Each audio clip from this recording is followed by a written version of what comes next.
Salut, c'est V89 et aujourd'hui je fais une vidéo assez particulière parce qu'elle est basée sur un fait réel que j'ai donc vécu il y a de cela plus de 15 ans en arrière. Mais avant de commencer cette vidéo, j'ai une parenthèse à faire, que...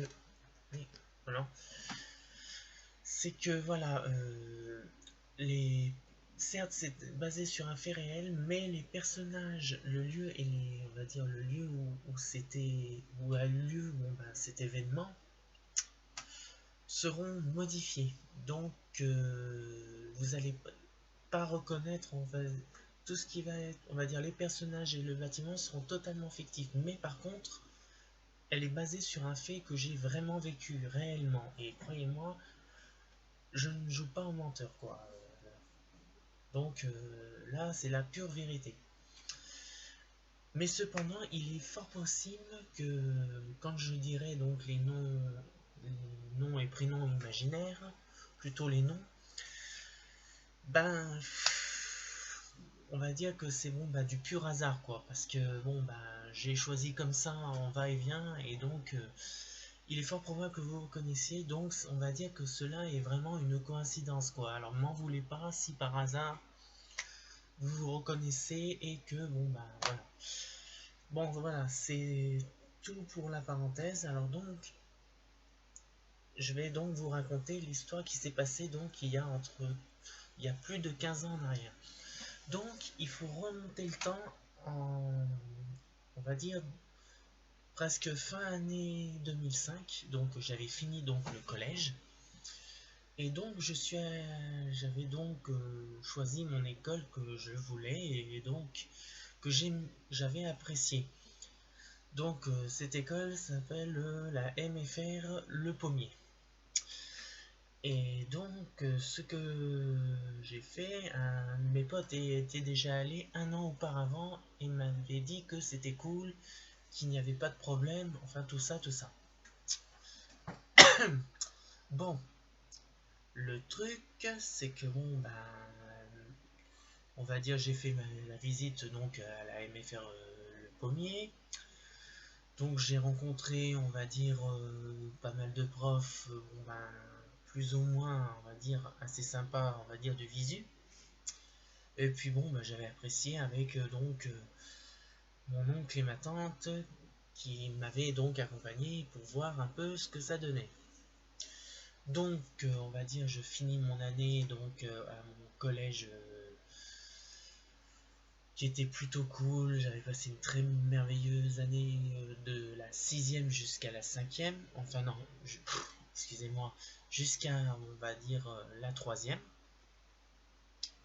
Et donc je vais donc à la MFR Petite Pommier, qui se trouvait donc, on va dire, pas bien loin de Lyon. Donc j'y vais, tout va bien, on va dire, je m'adapte assez rapidement. Mais il y avait, comme qui dirait, un tout petit problème. L'ambiance était plus ou moins, on va dire, bonne, quoi. Mais bon, c'était pas encore ça, quoi.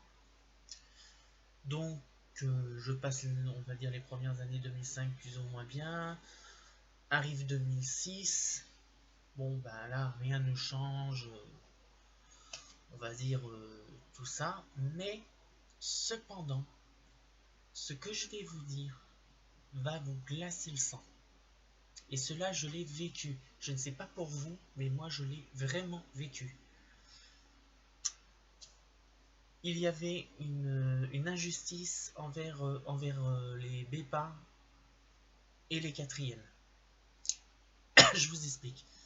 Nous, les BEPA, que ce soit BEPA 1, BEPA 2, on avait des chantiers.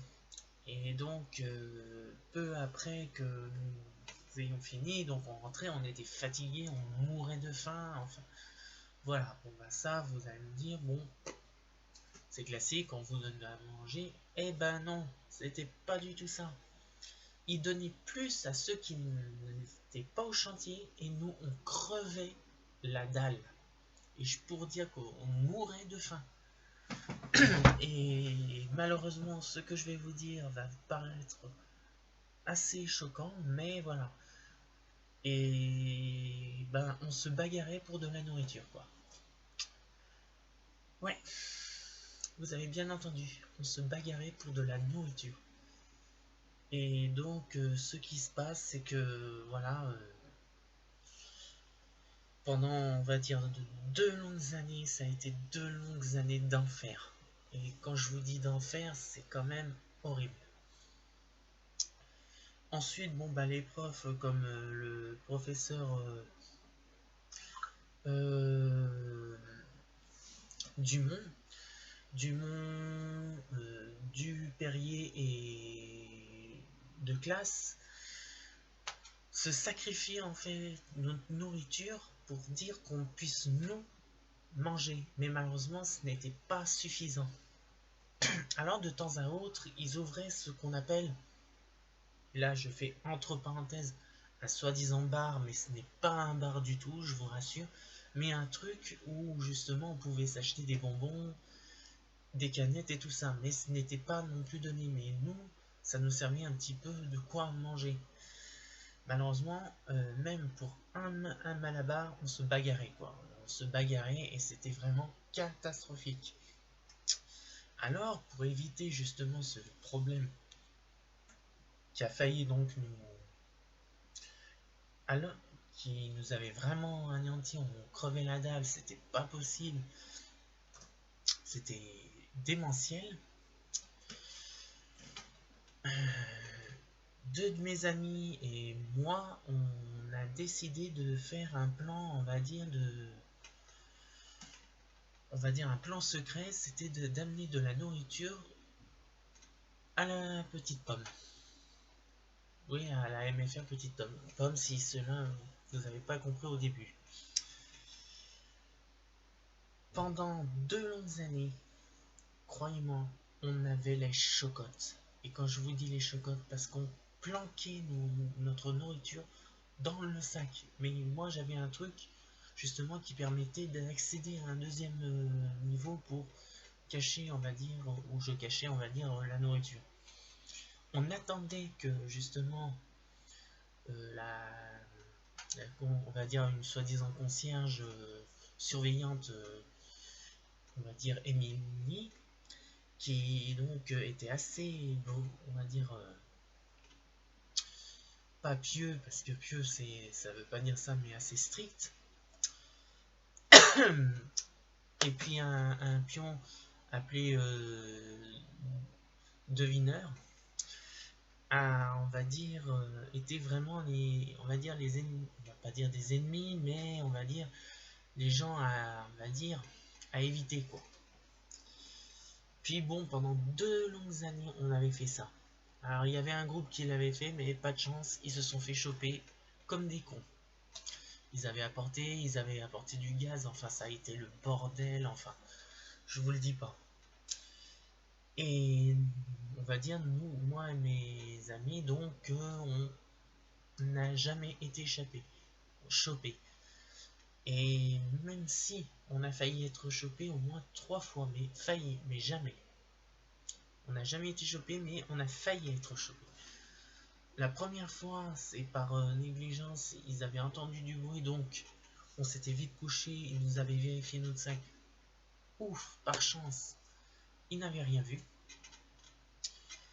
La deuxième fois, ben, c'était, je crois, 2 ou 3 mois après. Pareil, même chose. Bon, ben là, par contre, c'était dû à ces abrutis, justement,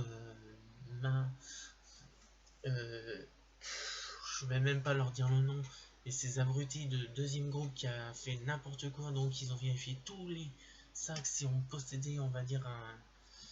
On n'a pas été chopé, parce que nous, on était donc dans une villa qui était donc juste à côté. Donc là, nous, on a eu de la chance. Et la troisième fois, ben là, on a failli vraiment se faire choper, mais à ça, quoi. Juste à ça.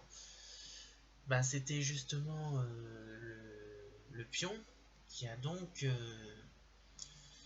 on avait été revenu de voyage, j'avais juste mis la main dans mon sac qu'il était là. J'ai juste enlevé et fermé la cale. Et le truc, il a dit, vous cachez rien. Et on a dit non, on n'a rien. Comme vous pouvez voir, on n'a rien. Ils ont vérifié encore les sacs, mais rien. Donc on a vraiment eu un pot pendant 2 longues années. On s'est fait contrôler 3 fois. Et 3 fois, on n'a jamais été chopé. Donc voilà. Comme vous pouvez le constater, ça n'a pas été simple. Puis l'ambiance est devenue exécrable, toxique. Et donc je m'entendais plus du tout avec personne, sauf avec mes 2 amis que après on s'est complètement détruit parce que il y en a un qui se croyait que la vie était belle et l'autre, bon bah, il avait toujours une tendance à se suicider. Enfin c'était n'importe quoi. Donc j'ai perdu tout contact avec eux et je crois que j'ai bien fait. Maintenant, je vis bien plus heureux quoi. Mais voilà, bon ben ça c'est le truc qui malheureusement m'est arrivé. Donc, comme vous avez pu l'entendre, on se bagarrait pour de la nourriture. Et croyez-moi, c'était pas drôle tous les jours. Donc voilà, c'est tout pour l'histoire que je vous ai racontée. Dites-moi aux commentaires si vous avez eu la même chose que moi. Si oui, bah dites-moi comment vous avez fait, si vous avez trouvé une solution ou pas. Sinon, bon bah les autres, bon bah j'espère que vous aurez aimé cette vidéo, avoir écouté mon histoire qui est donc tirée de faits réels, mais bon, les personnes, comme je vous ai dit au début, les personnages et le lieu est complètement fictif, et le bâtiment aussi, donc il est totalement fictif, parce que je n'ai pas dit son vrai nom pour garder, en fait, on va dire, pour éviter les ennuis, quoi. Voilà, c'est tout ce qui est fictif, mais le restant est basé sur un fait réel que j'ai bien vécu. Donc je ne suis pas fou, c'est bien vrai, et malheureusement je pense qu'il y a des gens qui ont peut-être subi aussi le même sort que moi. Et donc c'est pour ça que ceux qui ont subi le même sort que moi, dites-le moi à vos commentaires et comment vous avez fait pour justement vous en sortir, si vous avez inventé un plan ou si vous avez fait une stratégie ou tout ça, mais bon voilà. Pour les autres, et puis j'espère avoir les pouces bleus, enfin tout ça. Puis bon, ben voilà, c'est tout. Bon, c'est tout ce que j'avais à dire. Et puis donc, c'était V89 et je vous dis à bientôt.